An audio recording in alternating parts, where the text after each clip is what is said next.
A lot of people say Tech Arena sucks, and I do agree it needs an overhaul.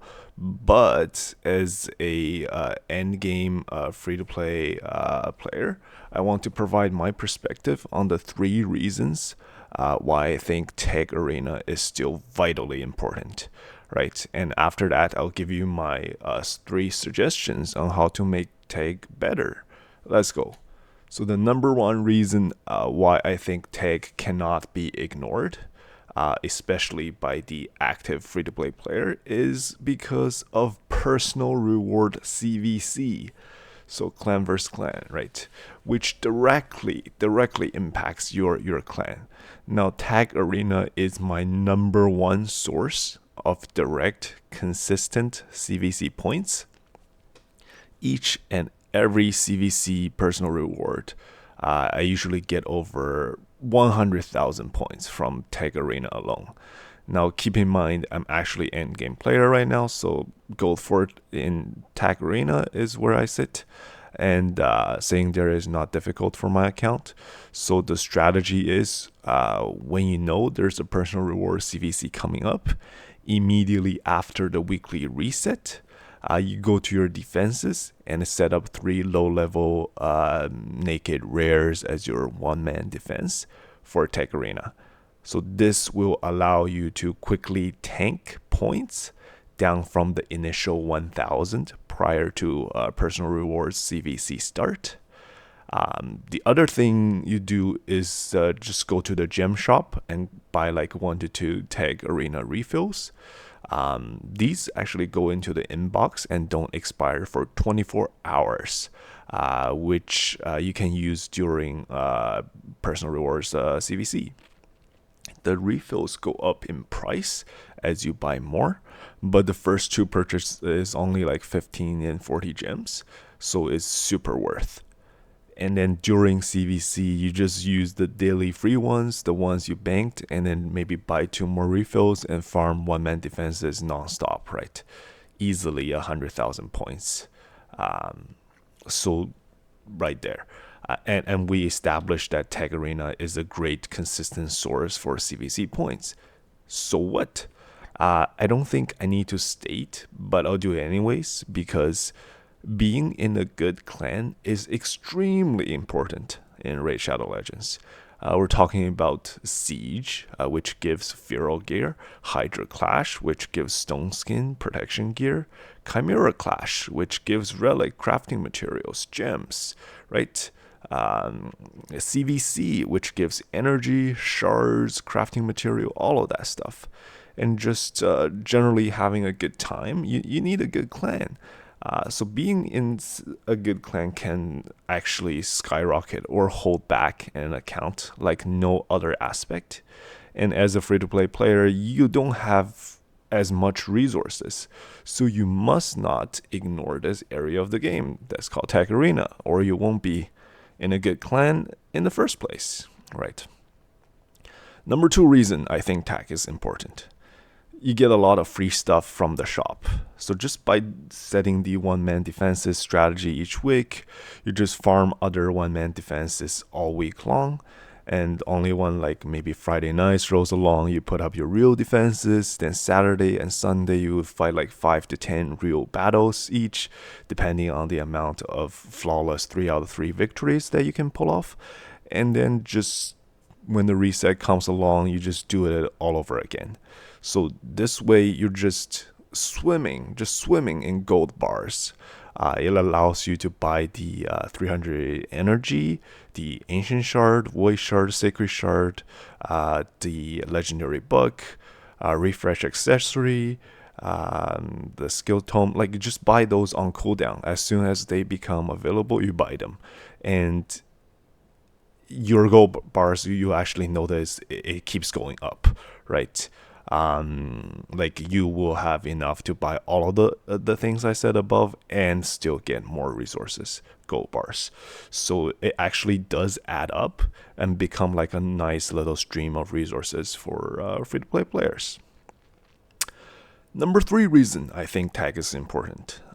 It trains you so you can understand the game. You can understand your own team composition, enemy team composition, how they work, what preset is optimal. Like when you're fighting, you notice sometimes the champions are doing weird things because the defense party forgot to set preset or just didn't. And that's when you make a mental note, oh, I should set so and so presets, or else the AI is not going to do that. Right? What's the win condition of a team? What is the vital piece? What needs to happen for a team to win versus how will they, like, what would happen for a team to lose? And most importantly, how to counter teams, right? So I don't think any defense is perfect and the attacker always have the advantage. Just being human versus AI, and I don't want to go into too much details of the advanced mechanics of an attack versus defense, but just maybe one quick example. If the attacker have like they had their passive applied first before the defender, right? That's just how the game is coded. So why is that important? So you have a Cavalex, puts up poisons, speed team explodes, right? Say the enemy team has a Yumiko. Yumiko are generally super fast and does the lockout, right? Now Yumiko's passive makes her immune to all debuffs, and when she's under veil, and she puts a veil on herself at the start of the battle, so she's usually immune to all debuffs. Critically, if the attacker has Cavalex, the Cavalex passive gets applied first. Just because he's on the attacking team. That means all the poisons will go on Yumiko before she puts up the veil on herself. So when it's Yumiko's turn, she goes poof, and then just dead, right? So that's just an example of attacker's advantage, and vice versa. If the defender has Cavalex and the attacker has Yumiko, your Yumiko will be safe because she'll put a veil up on herself and is immune to all debuffs. Including poisons. So, of course, I'm a little bit off topic here. Just to show like fighting in Tag Arena, it gives you a lot of game knowledge that you wouldn't gain otherwise. And that's really important in situations like Siege, Live Arena, where you need to know the matchup, need to know what counters what, how to win, and you need to make those decisions fast, right? Oh, and just as an aside, in Live Arena, there's actually an attacker side and a defender side, in case you didn't know. The player who gets to pick first is the attacker. The player who makes the two picks second is the defender. So that's just how the game assigns it. Don't ask me why. So now back to the Tag Arena point. So what changes do we need to make to have Tag Arena suck less? Because right now is a terrible player experience, especially for newer players, right? There's very little incentive, it takes way too much time, and the difficulty is just off the charts. I think there's three things, right? Number one, and Plarium did say that they're coming up with a tag quick battles soon-ish, which partially solves the takes too much time problem. The thing is that also counters my third point in the Tag Arena benefits, which is to train you to understand the game mechanics, team comps, counters, and win conditions, etc. Definitely pros and cons there, but if anything, you can just maybe fight more Classic Arena. So consider this a win and a move in the right direction. Number two, the Tag Arena rewards kind of suck. At Gold 4, it's good, but at the lower tier, it's just not very incentivizing, right? So I'm proposing maybe they could give like a new item, maybe call it like book pages as a reward for Tag Arena. And these like pages can combine maybe 10 into an epic book and 100 into a legendary book. This way it gives players an extra source of books, which is always a pain point. And that will actually increase the player engagement in PvP. Tag Arena, which Plarium is always trying to push that, right? And now the actual rate of book pages dropped needs to be tested, of course. But like if we say you get one additional legendary book per week from actively playing, Tech Arena. Like that sounds reasonable, right?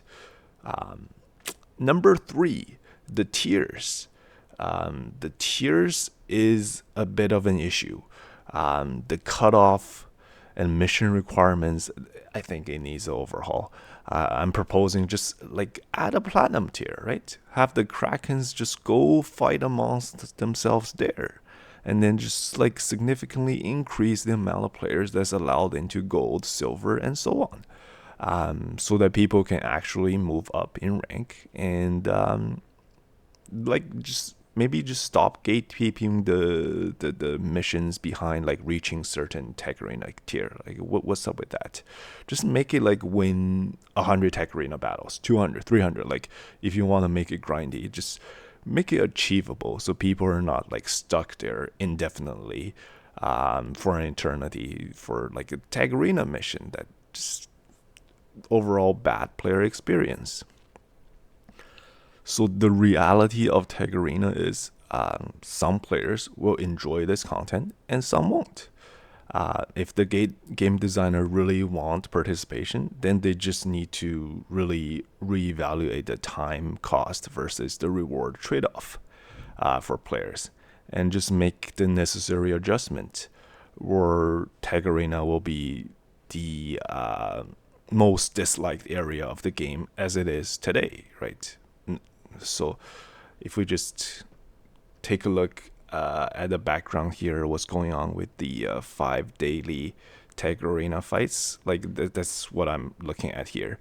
Yeah, like when you're fighting tag arena, you're basically looking at an enemy team and you're thinking, what could I bring of my attacking teams that could counter them? And of course you're having less champions, right? So it is an issue and a problem, but you're trying to think, what can I use with my limited roster? Because you need to come up with 3 teams that can counter whatever the enemy teams are doing. And there are lots and lots of strategies. Like if I can give one tip, maybe just stagger your teams. You can always kind of tell which team of the enemy team is their fastest. So like use your tanky go second teams that specifically deal with the fast teams against their fastest team. Use your fastest team against their second fastest team, and use your second fastest team against their third fastest team. Like there's a lot of different ways to go about Tag Arena, right? And there's a lot of strategy which I enjoy. So I think at the end of the day, this is what I want to say. Like, what are your thoughts on this topic? Comment below, and of course, if you like this type of content, please subscribe. Okay, thanks for watching. Bye.